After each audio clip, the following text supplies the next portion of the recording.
Hello viewers, இன்னைக்கு time downs பத்தின கேஸை தான் பார்க்க போறோம். இதோடைய பார்ட் 1 வீடியோ நீங்க பார்க்கலனா டிஸ்கிரிப்ஷன்ல லிங்க் கொடுத்திருக்கோம், மறக்காம போய் பாருங்க. பார்ட் 1ல சொன்னதை வச்சே டைன் எப்படிப்பட்டவங்கன்றது உங்க எல்லாருக்கும் தெரிஞ்சிருக்கும். ஆனா என்ன காரணங்களுக்காக இதை அவங்க பண்ணாங்கன்றது போலீஸ்க்கு தெரியாம இருந்துச்சு. சோ போலீஸ் என்ன எவிடன்ஸ் மூலமா டைனை அரெஸ்ட் பண்ணாங்க, இதை இந்த வீடியோல விவரமா பார்க்கலாம் வாங்க. இது உங்கள் மிஸ்டரி இன்வெஸ்டிகேட். நான் உங்கள் சௌந்தர்யா.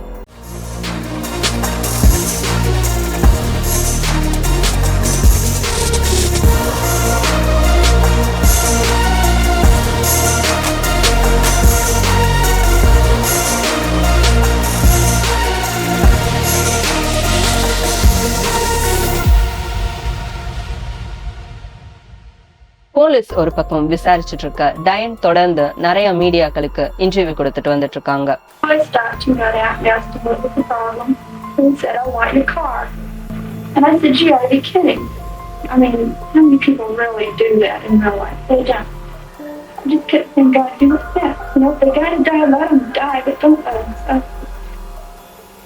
அந்த இன்டர்வியூஸ்ல தான் குழந்தைங்களுக்கு என்ன நடந்துச்சுன்னு சொல்ற அந்த நேரத்துல அவங்க ஒரு வித சிரிப்போட தான் அவங்க பேசிட்டு இருந்திருப்பாங்க. And I stood there and I looked at Christy reaching, and the blood that just kept gushing out of her mouth, and what do you do? இதுல இருந்தே உங்களுக்கு தெரிஞ்சிருக்கும் டயன் மீடியாக்களோட அட்டென்ஷனை எந்த அளவுக்கு என்ஜாய் பண்ணிருக்காங்கன்றது. போலீஸ் ஒரு பக்கம் டயனுடைய காரை சர்ச் பண்ணிருக்காங்க. டயன் சொன்னபடி பாத்தீங்கன்னா அந்த ஆள் டிரைவர் சைடு வழியா தான் குழந்தைங்களை சுட்டதா சொல்லியிருந்தாங்க. ஆனா போலீஸ்க்கு பேசஞ்சர் சைடுல இருக்க டோர்ல பிளட் இருக்கிறத கண்டுபிடிக்கிறாங்க. The blood splatters on the outside of the car showing Downs shot Cheryl outside of the car. We saw pictures of this so-called spatter. It's drops. When they took the kids, they took Chris and Cher out of the driver's side of the car, and it's blood droplets. அதோட அந்த victims எல்லாரும் 22 calibre hand கன்னால தான் சுடப்பட்டிருப்பாங்க. ஆனா டயன் police கேட்கும்போது தான் கிட்ட எந்த ஒரு ஹேண்ட் கன்னும் இல்லைன்னு சொல்லியிருந்தாங்க. ஆனா அவங்க கிட்ட ஹேண்ட் கன் இருந்ததை ஸ்டீவ் உறுதிப்படுத்துறாரு. இதை தொடர்ந்து டயனுடைய வீட்டையும் போலீஸ் சர்ச் பண்றாங்க. அங்க அவங்களுக்கு கன்னும் கிடைக்குது. கிரைம் சீன்ல இருந்து எடுக்கப்பட்ட கேசிங்ஸ்க்கு மேட்ச் ஆகுற புல்லட்ஸும் அவங்களுக்கு அங்க கிடைக்குது. என்னதான் மர்டர் வெப்பன் போலீஸ்க்கு கிடைச்சாலும் டயனே இந்த மாதிரி பண்ணாங்கன்ற காரணம் தெரியாம இருந்தாங்க. அப்பதான் டயனுடைய டைரி அவங்களுக்கு கிடைக்குது. காரணமும் தெரிய வருது. So at that point police decided to go back to those diaries. There are pages and pages about how in love with Nick she is and how she wants to be with Nick. So the question is that enough of a motive to actually kill her 3 children? அந்த டைரியில டயன் ராபர்ட்டை பத்தி நிறைய விஷயங்கள் எழுதியிருக்காங்க. ராபர்ட்டை எந்த அளவுக்கு அவங்க நேசிச்சிருக்காங்கன்னா அவங்களுக்காக நிறைய கவிதைகள் கூட அதுல எழுதியிருக்காங்க. இதையடுத்து ராபர்ட் கிட்ட போலீஸ் விசாரிக்க ஆரம்பிக்கிறாங்க. அப்பதான் ராபர்ட் டயன் கூட ஏன் பிரேக்கப் பண்ணாருன்ற விஷயத்த சொல்றாரு. டயனுடைய இந்த ரிலேஷன்ஷிப் ரொம்பவும் இன்டென்ஸா இருந்ததுனாலையும் இதோட முக்கியமான காரணமா தனக்கு குழந்தைகள்னா பிடிக்காதுன்ற காரணத்தையும் அவர் சொல்லியிருக்காரு. போலீஸ் என்ன நினைக்கிறாங்கன்னா, ஒருவேளை இந்த காரணங்களாலதான் டயன் தான் குழந்தைகளை கொல்ல நினைச்சிருப்பாங்களா? ஏன்னா அவங்களுடைய வாழ்க்கையில அவங்க முன்னேறி போறதுக்கு தடையா இருக்காது அவங்க குழந்தைங்க தான். இப்ப அவங்க நம்புறதுக்கு ஒரு காரணம் கிடைச்சிருக்கு.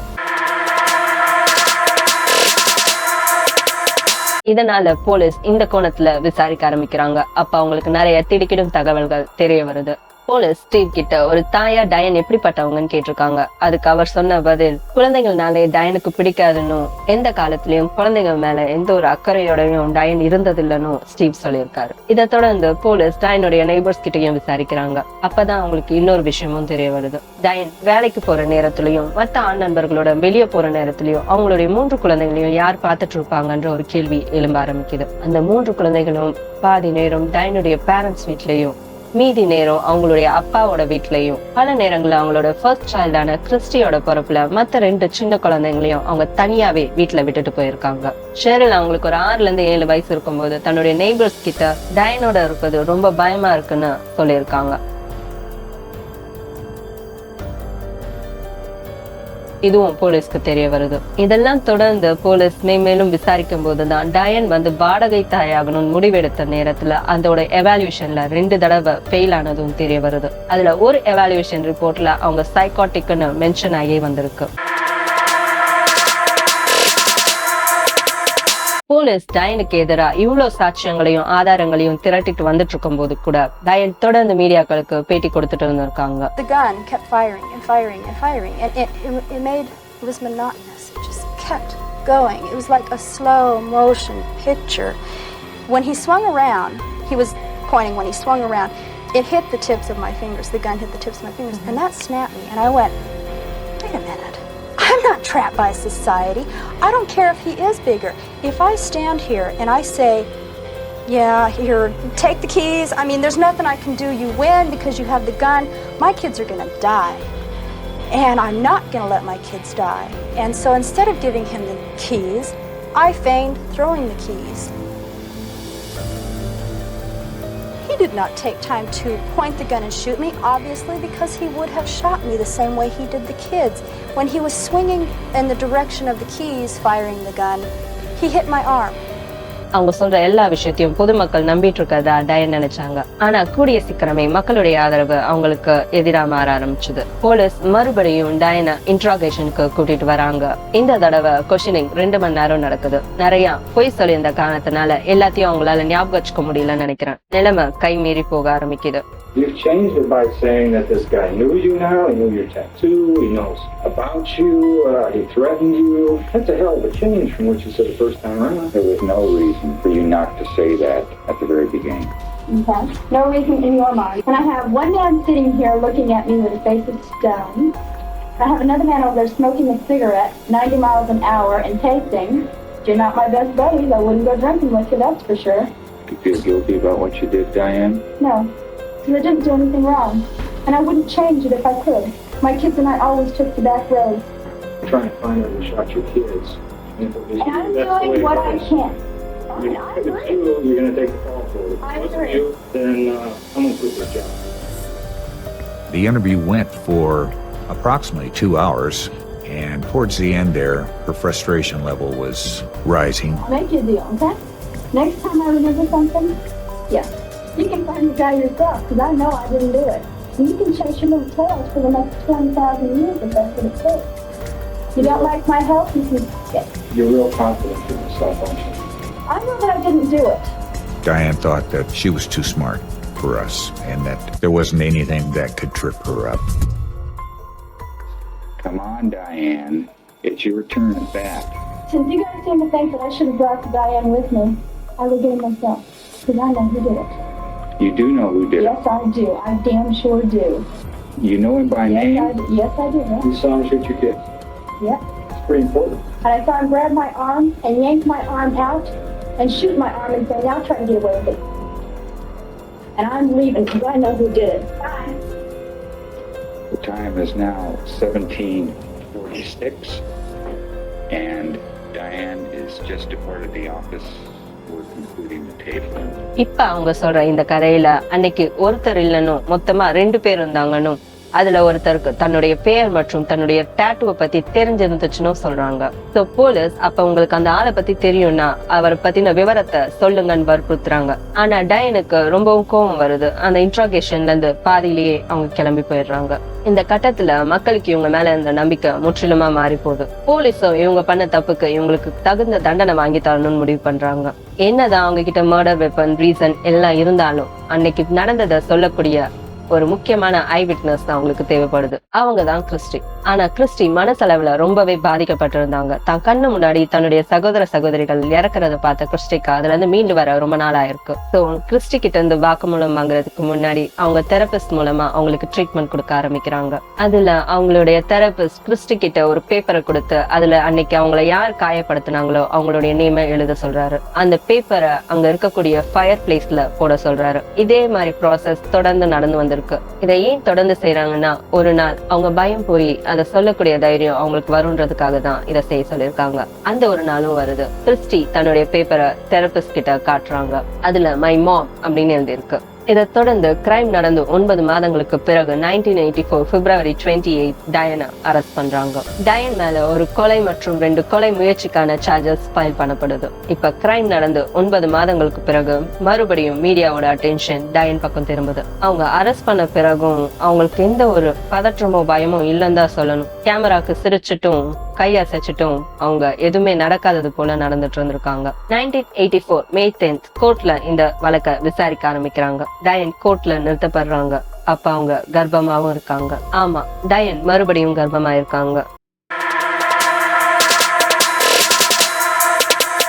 அவங்க இது மூலமா சிம்பத்தி கிரியேட் பண்ண ட்ரை பண்ணிருக்காங்க. மீடியாக்கள்ல நீங்க மறுபடியும் கர்ப்பமானீங்க அப்படின்னு கேட்டதுக்கு தான் தன் குழந்தைங்களை ரொம்பவும் மிஸ் பண்ணதாவும், ஷெரில மறக்கவே முடியலன்னும், இப்ப தான் குழந்தைங்களை தன்னை பார்க்கவே விடமாட்டாங்கன்னு இந்த காரணத்தினாலதான் தான் மீண்டும் கர்ப்பமானதாவும் சொன்னாங்க. You were pregnant at trial. Why did you get pregnant again? I was extremely lonely. I missed my kids desperately. I had just seen Christy on the 2nd of October, and it's like opening a wound and pouring salt in. I was extremely lonely, beyond belief and beyond explanation. And on October 13th, I just went and got pregnant because I was so lonely. I love my children. I miss my children. And I know that sounds simplistic. It really does. And I have to admit that.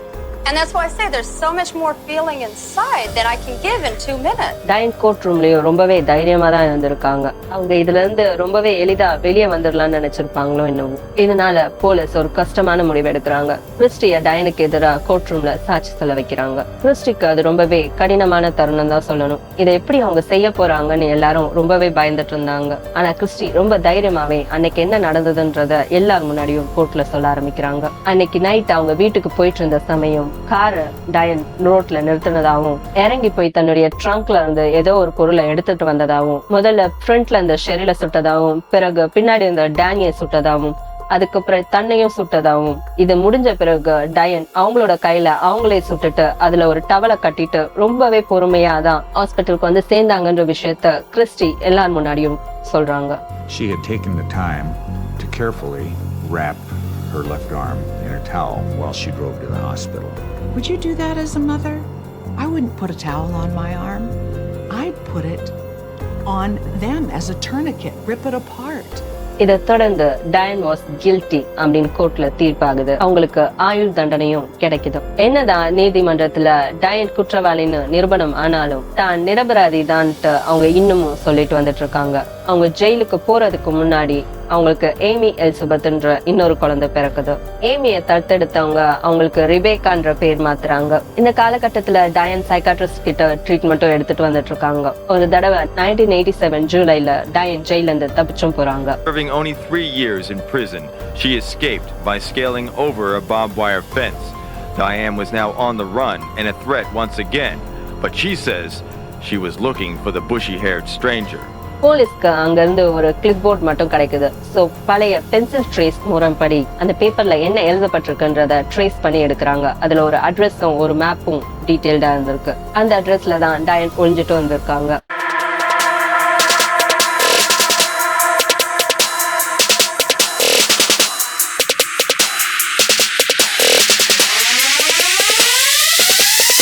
மறுபடியும் arrest பண்ண police இந்த தடவை maximum high security இருக்கக்கூடிய new Jersey ஜெயிலுக்கு அனுப்புறாங்க. இந்த நாள் வரைக்குமே டயன் ஜெயில தான் இருந்துட்டு வராங்க. அவங்களுடைய கடைசி குழந்தையான ரிபேக்கா என்ற பெக்கி நல்ல குழந்தை பருவத்தோட தான் அவங்க வளர்ந்துட்டு வராங்க. ஒரு கட்டத்துல தான் யாருன்னு தெரிய வந்ததுக்கு அப்புறம் பெக்கி மன அழுத்தத்துக்கு உள்ளாகுறாங்க.